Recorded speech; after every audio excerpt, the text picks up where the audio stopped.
Yugirto va bhogarto va sangarto va sangavina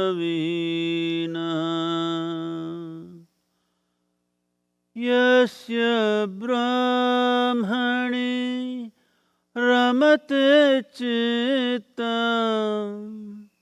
Nandati nandati nandate va Nandati nandati nandate va Satsangatve nisangatvam Nisangatve nirmohatvam Nirmohatve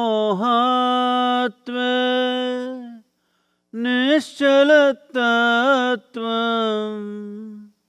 Nischalatatve jivan mukti Nischalatatve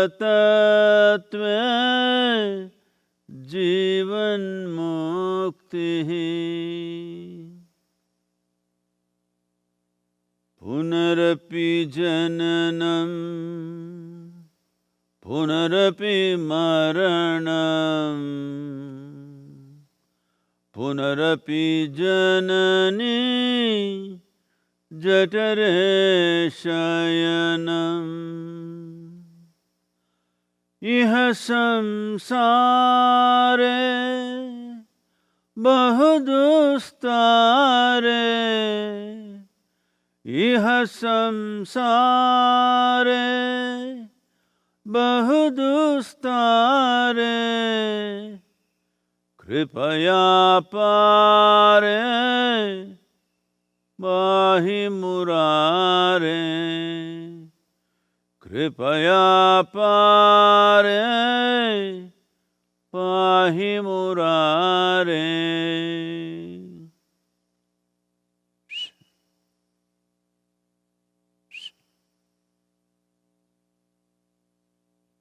Namaskaram. Namaskaram to everyone.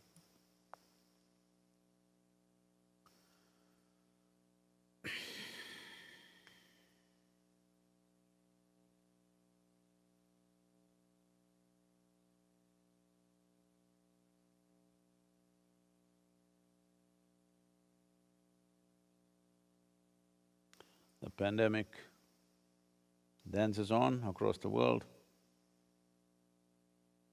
and it looks like people are getting used to disease and death around them, or even within them. That the news cycles are talking about various other aspects.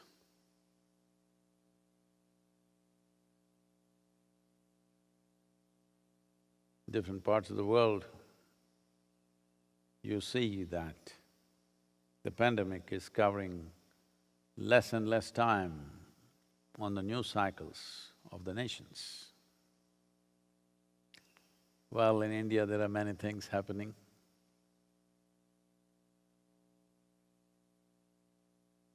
In United States, of course, the election fever is building up. So, people are sort of getting used to this. But whether you get used to it or you don't get used to it is not the issue. The important thing is, still over 1,000 people every day are dying in United States, a similar number in Brazil, a very close similar number in India. Well, and it's also multiplying. India is doing over 1 million tests per day. And the positive cases It took over 3 months to get to 2 million positive cases.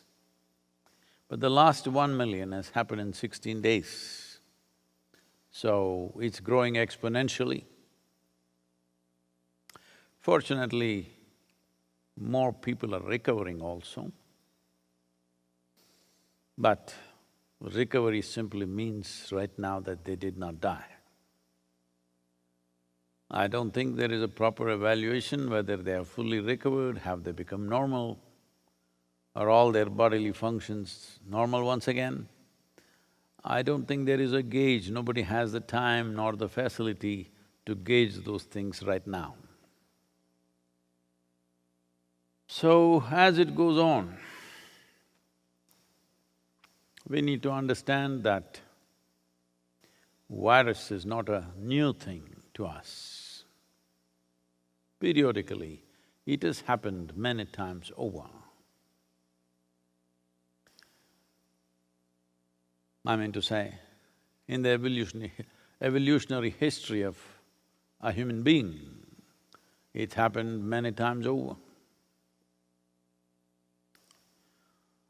Well, I was talking to a few scientists who are experimenting with various types of viruses, including the corona type, but not the one which is causing pandemic, but more benign corona types which are already in the human system and various other things. So what I gather from what they were saying is, in many ways, the powerhouse of the human cell itself is from outside. Some microscopic organism or a bacteria or a virus implanted itself into the human cell and became what we today know as mitochondria, which is the powerhouse within the cell, it generates all the energy. So, are we separate from the microorganisms? No. Because actually, according to modern science, if you look closely enough at this body, you do not know which is human genetics and which is microorganisms, it's all mixed up. And nearly 30% of the protein development which has led to various stages of evolution within us and making us who we are right now, nearly 30% of that evolution happened because of viruses. So I'm saying there is a hope, maybe this virus will evolve you. Who knows? I've been trying, but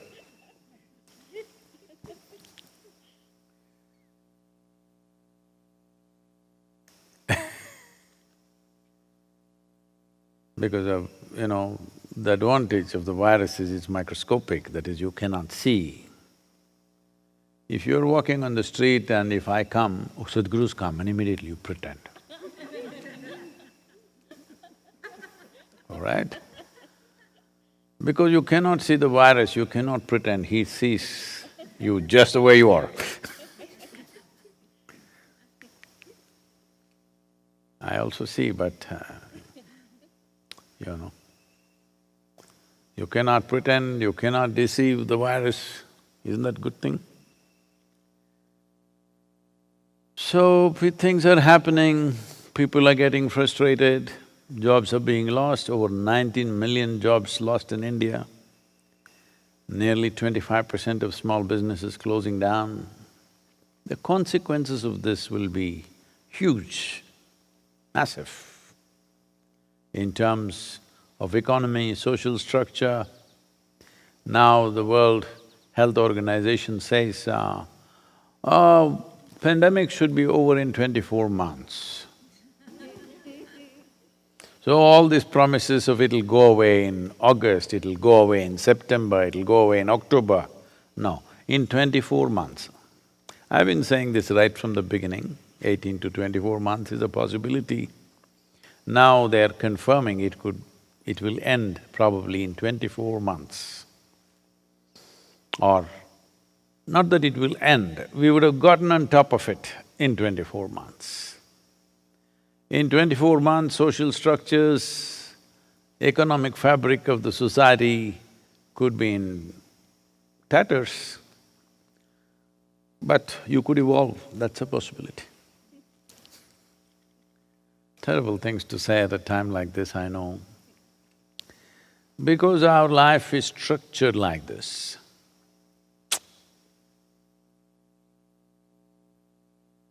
The other day I was just coming out of the place and one particular very highly energetic little frog, an ambitious one, was trying to get into the building. Well, I don't mind the frogs.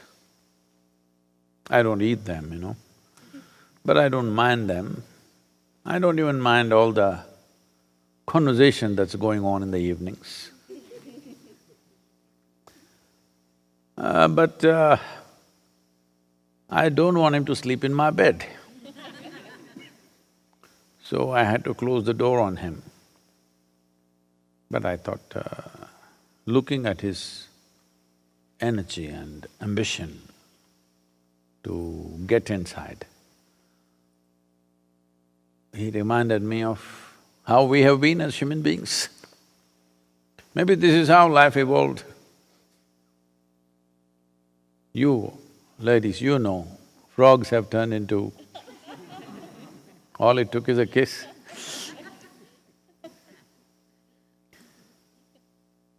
So, without going through the monkey process, even a frog becomes a human being. Within 3 days, you will be disappointed. This is happening.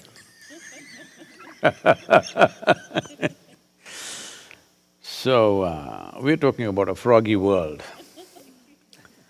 A tiny frog croaks and leaps in ungainly haste upon the porch.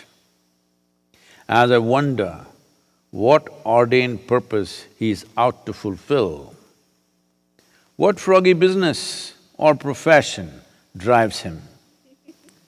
Maybe in feverish hurry to his marketplace or an exchange.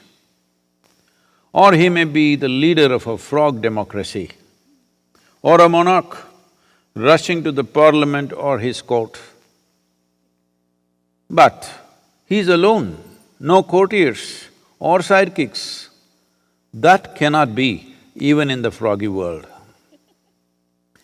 One with such a significant voice must be of some importance, maybe a spiritual leader. Or a religious head. Or is he a cursed prince waiting to be kissed by a lovely maiden? Mr. Frog sets me off into seemingly endless pursuit of finding purpose for a froggy frog, croak croak. Well, we've all been busy. Our own self-ordained purposes. Some people shamelessly try to fulfill their own purpose in the world. Some people get endorsement from God for everything that they wish to do. One way or the other, everybody has been super busy. And we kept the world buzzing. Why buzzing? We've been keeping it roaring. Well, today, like there was a time when people would discuss weather, now you don't discuss anymore, you just consult on the phone. You don't discuss with your neighbor, what does it look like? Is it going to rain today? Is this going to happen, that going to… No such discussion. There is one lady out there, boom, she tells you. So whether discussions are gone, stolen by Google, there used to be religious discussions about the geography of heaven and what will be the accommodation you will get for the kind of person that you are, what will I will get and these things. These things have become little… people have become shy of discussing those things. Still they have aspirations. But they've become little shy because it… even to themselves it sounds stupid. So they've become little shy, but don't think aspirations are gone. Still a whole lot of people aspiring to be in a higher heaven than you, always. So the only discussion is about economy. Come election, little politics. But even politics is mired in economy. So one thing we have kept throttle on is economic engine, roaring. Almost everything that you see around you is commerce, commerce and commerce. So, commerce has consumed human consciousness. Now this is an engine, this is a vehicle where everybody's foot on the gas pedal is full on. But nobody knows who is handling the steering wheel. When you keep the engine roaring without a hand on the steering wheel,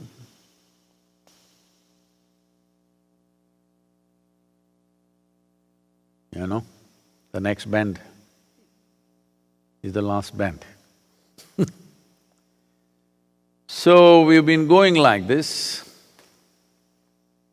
I know it is extremely cruel to talk about this at a time like this, but at a time like this, if we do not use this time for realization, when else? Tell me.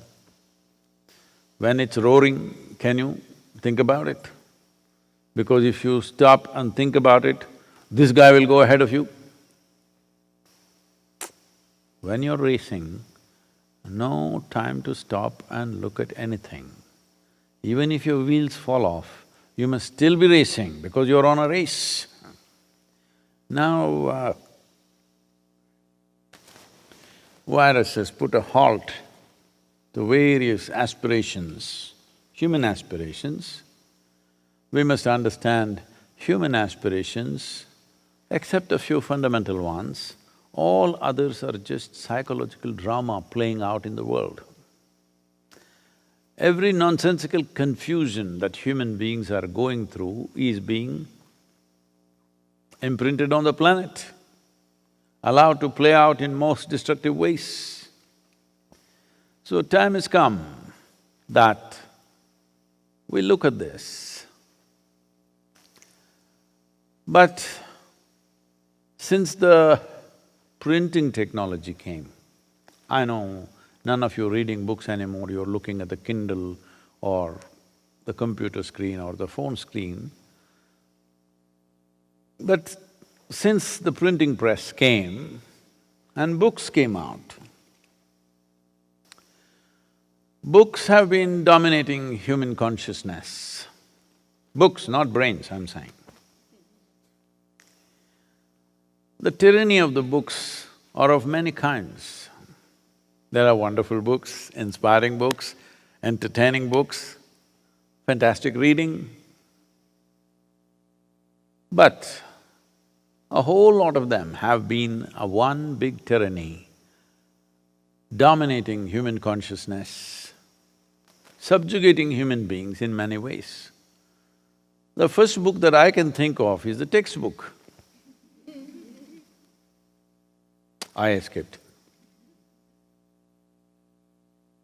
But textbook, though it tortures everybody in the beginning, then you learn the trick.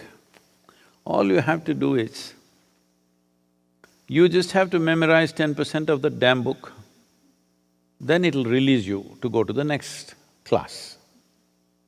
After that, you never have to think of this damn book. So textbook we learned to escape. We moved from class to class. I don't know, here in United States you do this or not. In India, we were always told after we finished our class, that is, we finished this year, we have to go to the next year. One important thing that you do is you call somebody from a poor family who can't buy textbooks, and all your textbooks, you must… in our home, we must neatly bind it properly and find out the child's name and write his name neatly for him, his class and his school and everything, and you must hand it over to him properly, like it's looking like a new book. But he can't afford to buy a new book, that's the whole scene. So it gave me immense pleasure because my books were new.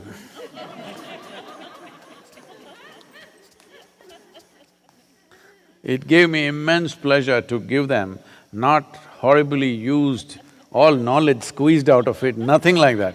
Fresh, new books. I gave, maybe here and there when they forced me to study, I would have doodled something on some page. Except for that, it was a brand new book. It gave me such pleasure to give it away. This child who valued it immensely.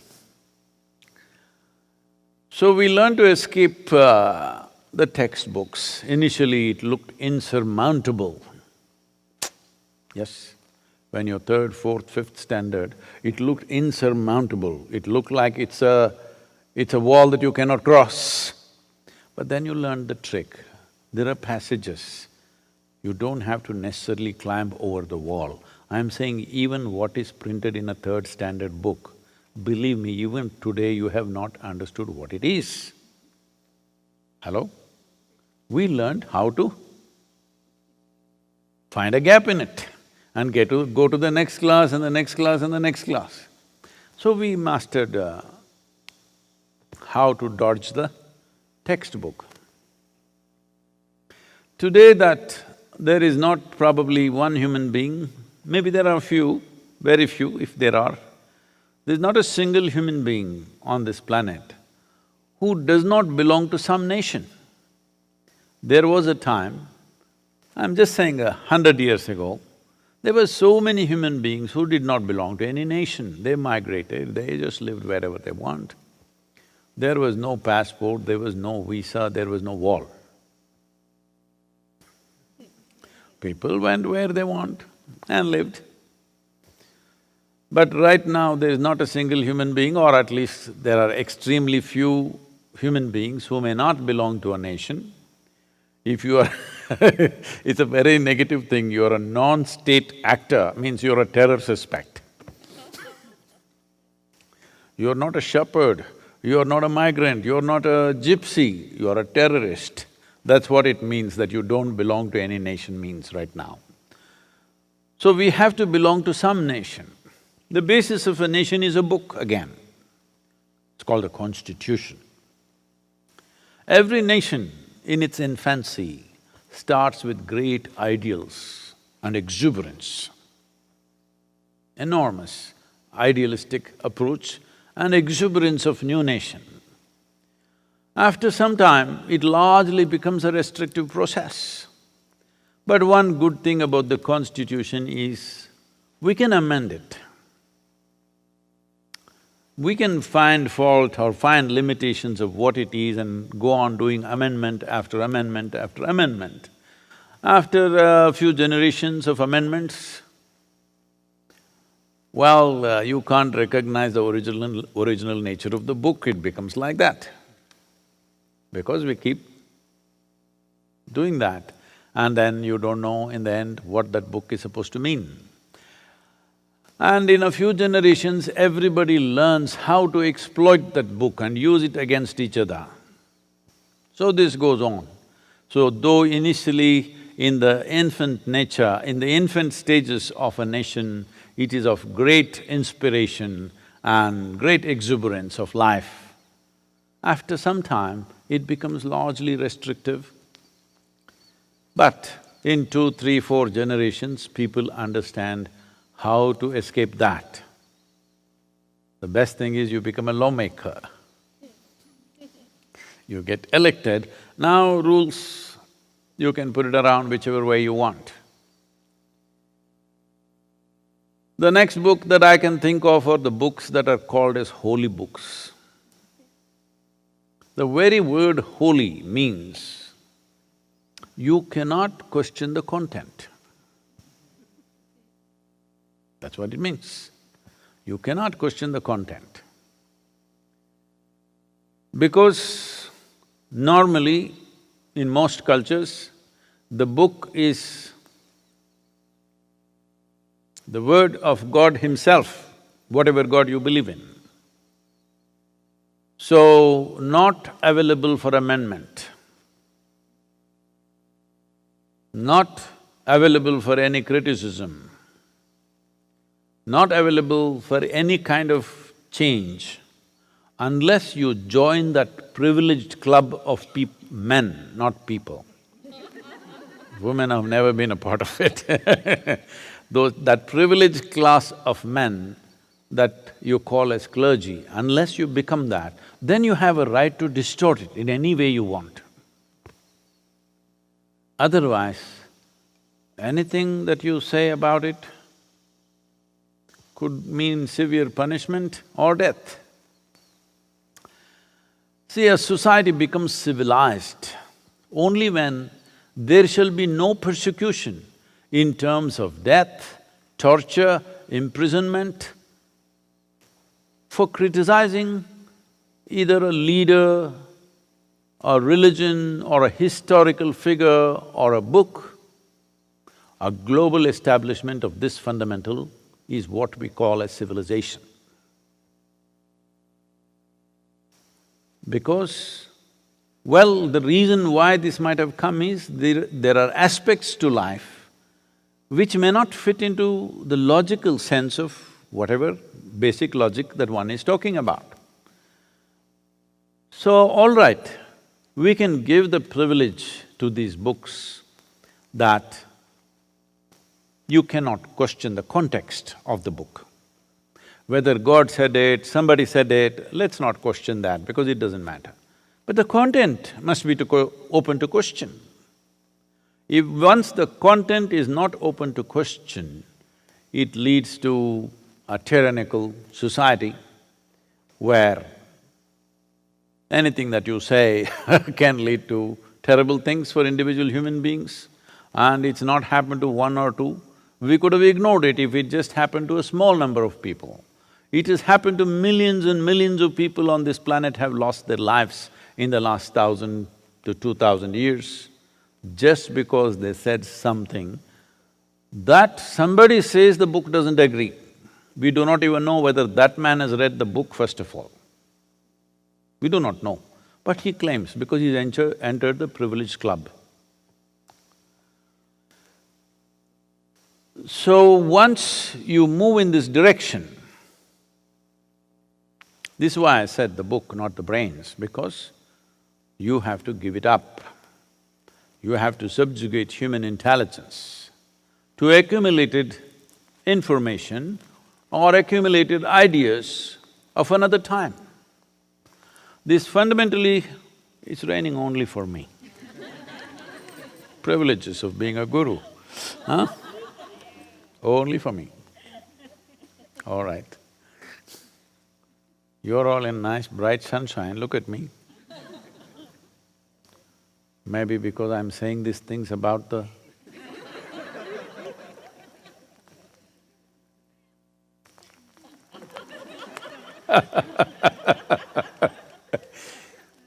Oh, but I'm glad it's the tree droppings, not the bird, so it's okay.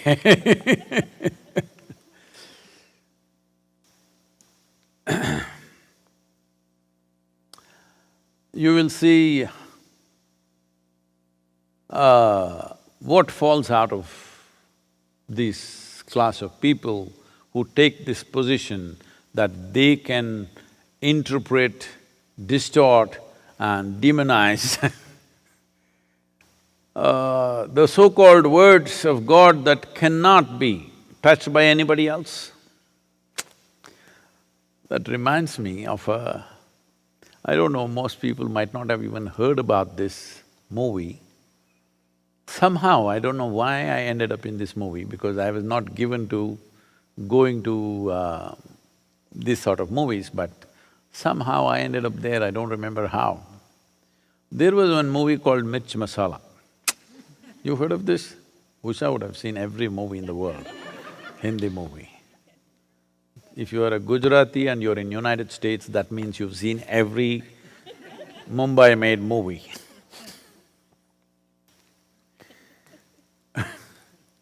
So, this is a small budget movie, I think. It's called Mirch Masala because the scene is in Rajasthan where these women are working in the red chili processing plants, that is from agriculture for it to come to market. It's a very… not really a factory, but hundreds of women working to dry the chili in the right sense, because in India, we know how to do various kinds of magic with chili. Do not underestimate the power of this magic, because the power of this magic of Indian spice, not just the chili, so many other things together, had the European tongues hanging out, and that became the mariner's compass. They all wanted to go to India. Not for gold, not for diamonds, they had heard about that also, but it's the spice. Because just imagine, a culture which did not know any other taste other than a few natural flavors of meat, this and potatoes and salt, suddenly tasted, masala.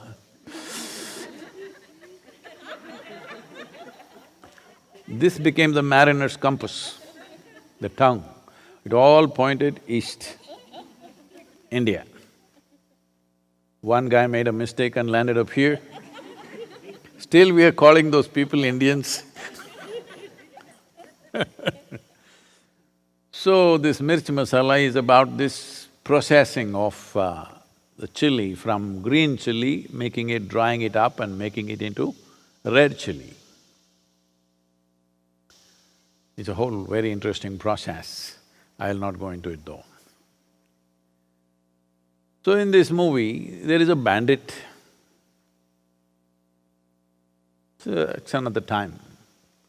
A bandit who owns a few guns and stuff on his horse, a band of people comes horseback. They come into a village. And when they come, everybody has to make sure they are well fed and they're taken care of, and certain amount of share of wealth must happen. They have to give, otherwise they will do something terrible because they are armed. So, they know, just like a government, they will tax you for protection, all right? Even the bandits were not taking 42%. Of course, many facilities are being created. Bandits created no other facility except they didn't shoot you, which is a big facilitation. You lived. So, controlling this aspect of whether you live or die, they managed their own economy. So the bandits came to this village, so the village had to feed them, take care of them, everything. Then this bandit chief was sitting there and watching all the village ladies going to the river and getting water. He saw one particular young woman and he said, "I want that girl." I said, "No, no, no, she's married." Doesn't matter, get her. Then they went to the woman. Her husband has gone out on some business outside. She said, "No way am I going to that bandit." Then initially, social leaders in the village came and said, "Do this, otherwise he's threatening that he will kill all of us. You go, spend some time with him." She said, "No way. If my husband was here, this nonsense wouldn't happen. Now he's not here, you're trying to exploit me, I'm not going." Then the political leaders, democratically elected leaders come and say, please do it for the people, let's do it for the people. She says no. And the worst cut naturally comes from the clergy. The priest of the temple comes when everybody else fails to convince her. He comes and says, "Ye sab maya hai beti." Saying, this whole life is maya, this all illusion. Doesn't matter, it's all illusion, you know. You going to him, coming back, everything is illusion. Well, if that is illusion, you getting shot also is illusion. No, it doesn't go that far. It works only for you, not for me. So, because somebody gets endorsed not by public mandate, that also makes them do all kinds of funny things. But now they got endorsed by another power that nobody can see, suddenly it gives them rights to do all kinds of things. So we are not against books. Books have done many wonderful things to us. Before these videos and online and everything came, it is books which took us around the world. We read a book about Antarctica and we were almost there if it was well written, you know. Hello? It is so. We went through so many experiences as if we lived through it just by reading a book. So books have done wonderful things to us. But institutionalized books like textbooks, constitution and holy books, ooh, they've always been a huge restriction upon human consciousness. Particularly those books that cannot be amended are always a serious problem. What comes out of them, you never know, because they can make anything out of it. Because largely it is said in such ambiguity. Anything could come out of it depending upon the clergy. That elite club of people, no, not people, of men. That elite club of men, still it's a male domain, you must know. You can go today into the bar, which you were not allowed some time ago. You can go into a golf club, which you were not allowed some time ago. You can go into the parliament or the senate, which you were not allowed some time ago, but still this is an elite man's club, the clergy. So what comes out of this book just depends on their whim or their intent. Well, I've been telling you about this I've spoken to you some time ago, probably. You know, as a large family in Tennessee, usually large families in this region have, depending upon… this is not only in this country, everywhere it is so. If it's a rich family, usually their holy books are… in India, they won't leather bind it because they're against it, or it'll be gold trimmed or something, but the book gets bigger and bigger, you know. I walk into somebody's house in India, this big Bhagavad Gita, this big. Nobody can hold it in their hands and read it. It's on a stand. Of course, nobody reads it. Similarly, other holy books in different cultures are put up on a stand because they're that big, no human being can hold it in their hands. So the book grew big in the family. There was a young boy, so they put him to school, in a boarding school in the East Coast. After a year of being in the boarding school, he came back, just around 7, 8 years of age. He just learned to read and it's exciting him, the written word. So when he came back for the vacation, he was flipping through this big book which nobody had turned over for a long time.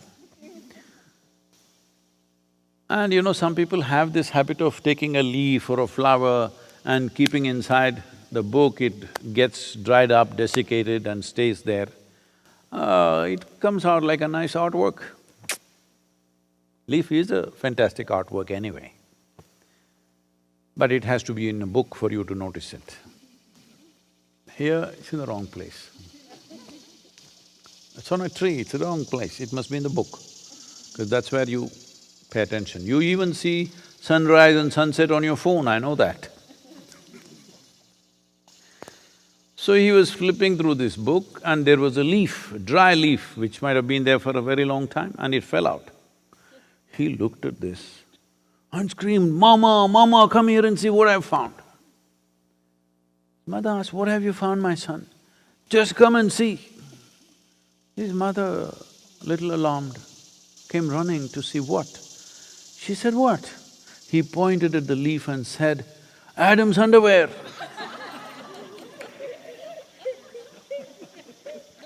See, what comes out of a book is left to you, all right? So, one important thing to do is, any book, either amendments should be allowed or at least criticism should be allowed, one of those things. Maybe it is written by a great sage or a messenger or a son or himself, so we don't want to amend it. You lose the rights to amend it, it's okay. But at least must be open to discussion, debate, not simply criticizing for something. See, a question, everybody must get this in the world. Unfortunately, all the wrong sort of people are asking questions. When I say wrong sort of people are asking questions to prove a point. People are asking questions to prove they're smarter than you. That is not the purpose of a question. Question, you must refine your question in such a way, by the time we are done with this question, your understanding, your experience, your realization about this life should be little deeper. Question is a tool to dig deeper, but most people are using question to beat somebody. This must be taken away, because question is a fantastic tool to dig deeper, either asking the question to myself or to you or to somebody else. It must be always a tool. It must be kept as a pristine tool to dig deeper and take human understanding and realization to a deeper possibility. Unfortunately, questions are being used to thrash somebody. Because they started from the school, the teacher asked the question not to deepen your understanding, to expose your ignorance. So, it must at least be open to debate, discussion and questions. Not simply wild criticism, not deriding something, not even questioning the fundamental context in which that particular book might have been rendered, but content must be open to discussion. Not only by the privileged segment, by everybody. Fortunately, largely in the Indian culture, this has been open, anybody can ask question, anybody can debate. Even when himself came, there also he could not escape questions, hundreds of questions to all of them. But this has been suppressed in many places, because I'm speaking about this, because at a time like this, when the pandemic is on, so many people are busy with their own agendas of enhancing their own powers in the world. Political ones, religious ones, all kinds of people. This is a time for all of us. When mortality stares in our face, at least then we must become sincere about what we're doing, it's very important.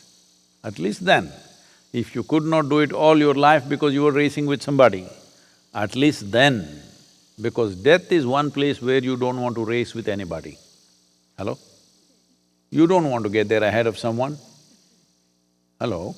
You would like to be the last person to go. So, when it comes to mortality, we must understand race is a bad thing. We should not race. I'm talking about racing. not racism, because these days it's dangerous to just use the word. So, at a time like this, I really hope now that WHO is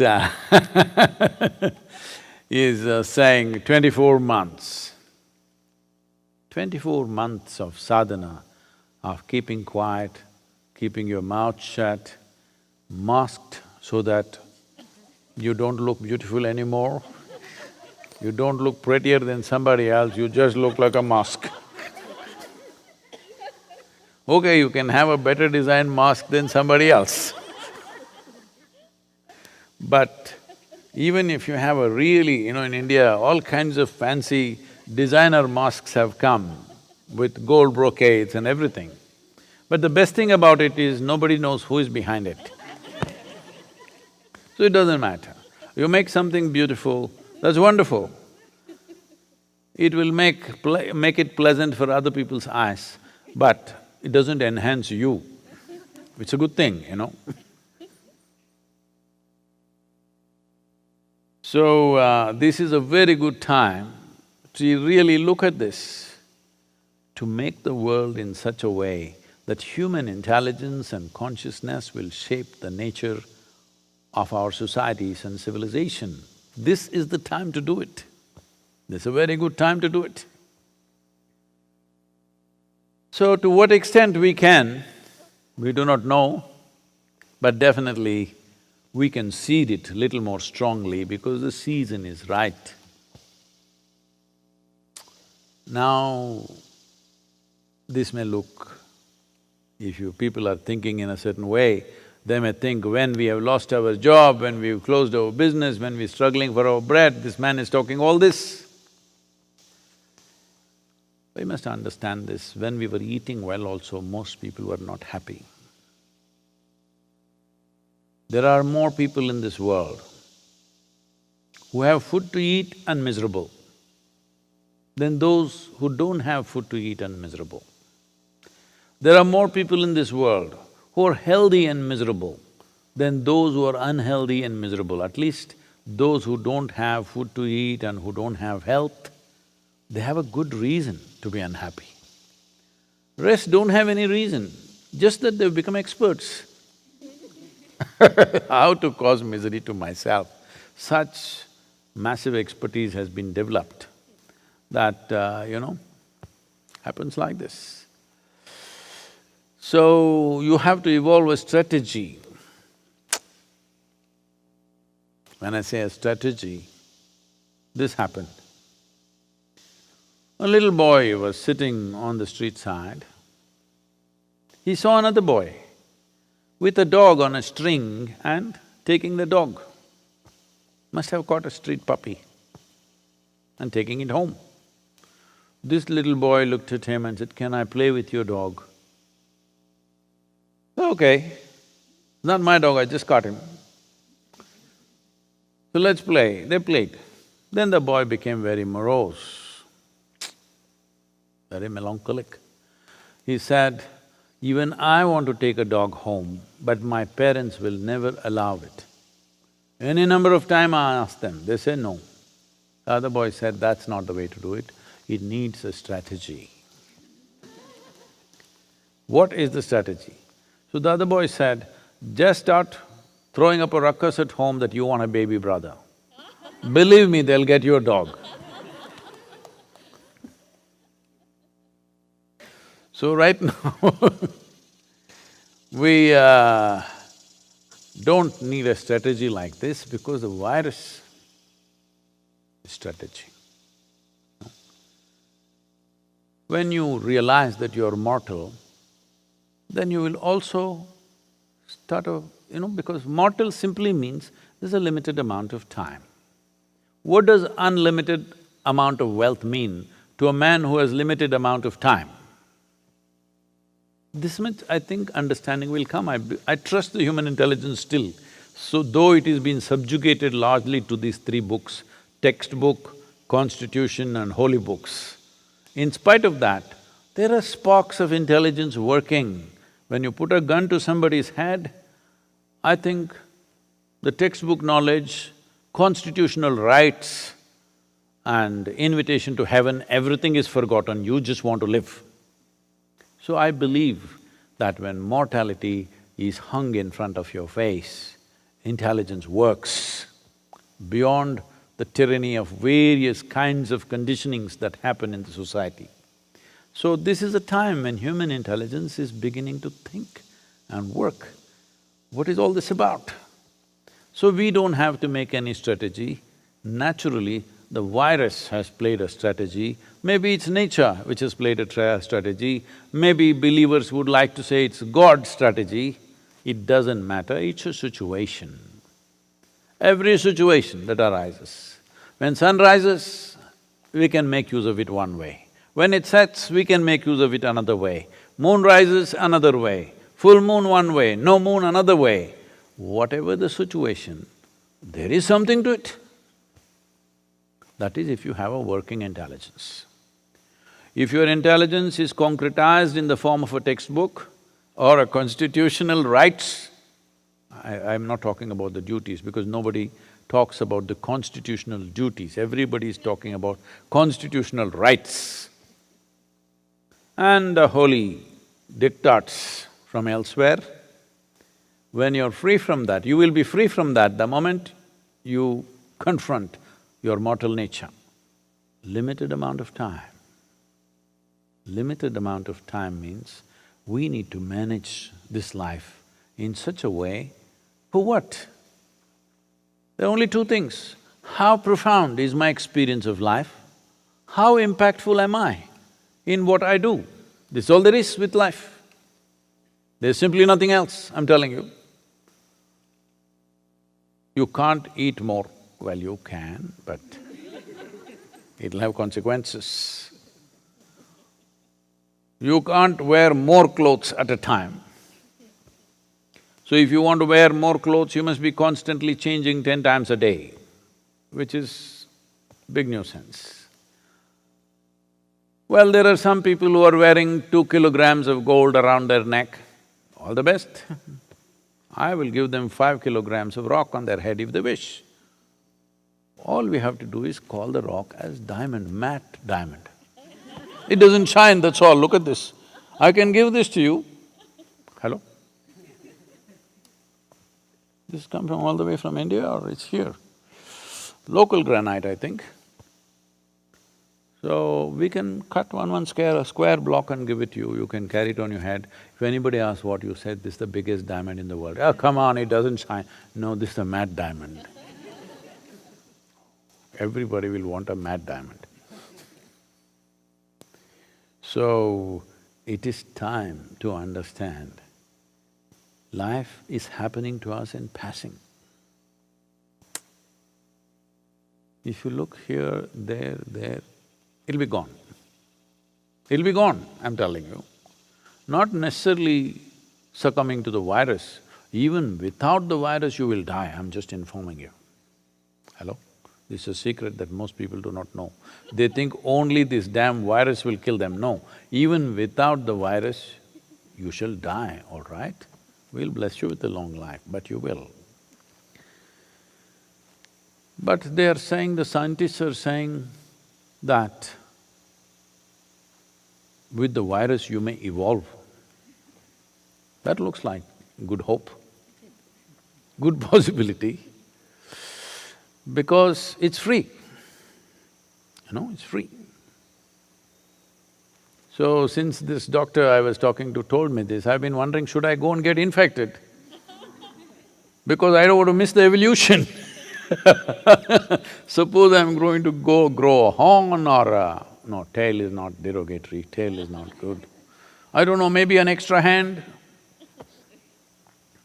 2 arms came out of these shoulders. Suppose one comes out of my head, that must be an intelligent hand. Hello? You know Maradona's hand? Hello? Hand of God. Did some miraculous things, all right. But it's free. This happened. One of the chain food stores in America announced fat-free fries. For other parts of the world who don't understand, 30% of America's diet is fries. Not now, things are changing, it's becoming salads and stuff with certain number of people, but largely fries. Can live without anything, but we cannot live without fries. French are blamed for it. But later on, somebody renamed it as freedom fries. It's our right to eat fried food and do whatever we want with ourselves. It is freedom. So fat-free fries was advertised.